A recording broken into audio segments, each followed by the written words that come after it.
10 seconds, 5 seconds, start. Sir, the President's address has been discussed in this August House for 3 full days.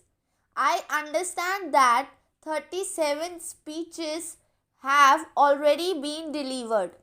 The debate has touched upon various aspects of the problem affecting our country. I have followed it with close interest and care.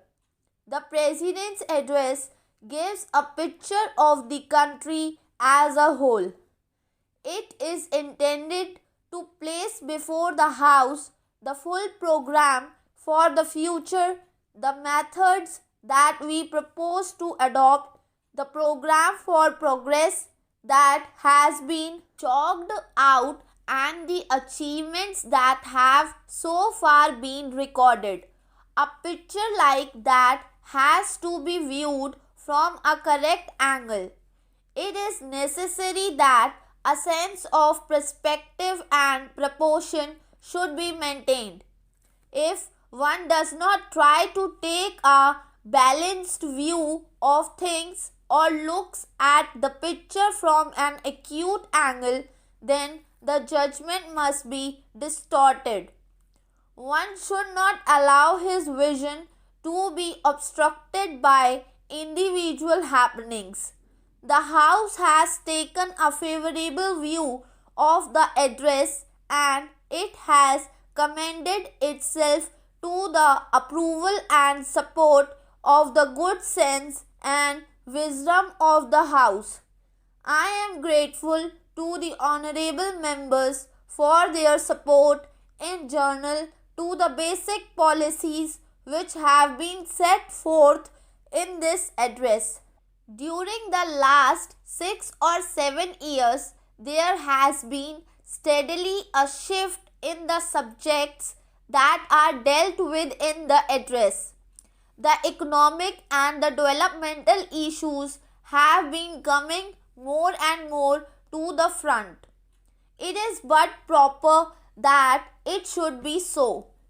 An underdeveloped country has to give first place to the problems, solutions of which will result in the satisfaction of hunger and the fulfillment of the needs of those who are suffering from lack of essential commodities needed even for bare sustenance. So, economic issues have naturally formed the most part of this debate, and various views about vital matters have been expressed, but basically all seem to be agreed.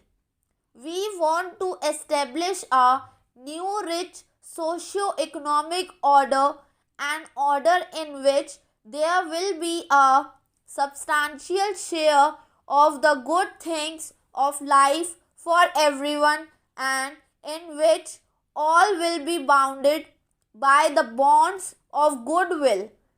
So, that is an objective which must necessarily appeal to every member of this House. Success will depend on increasing our production in all fields.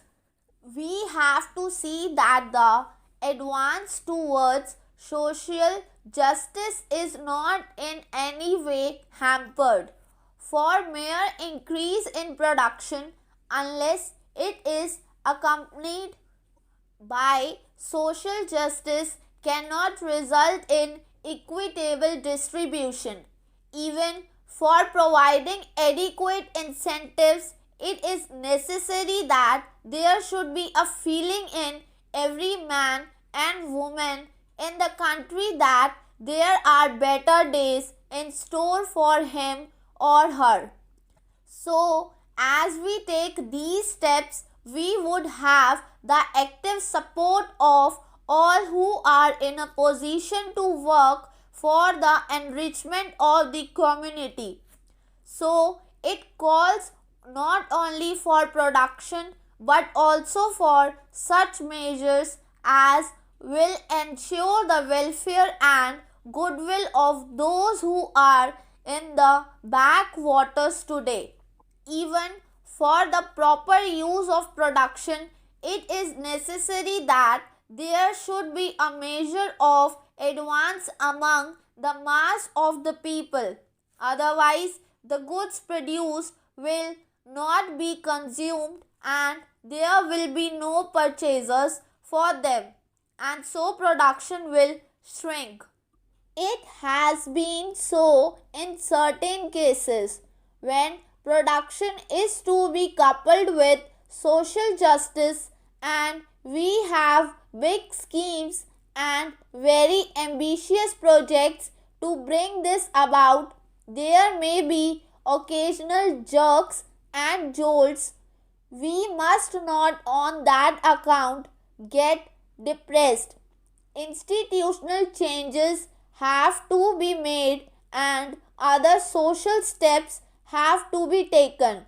So we should not get perplexed or confused by such contingencies.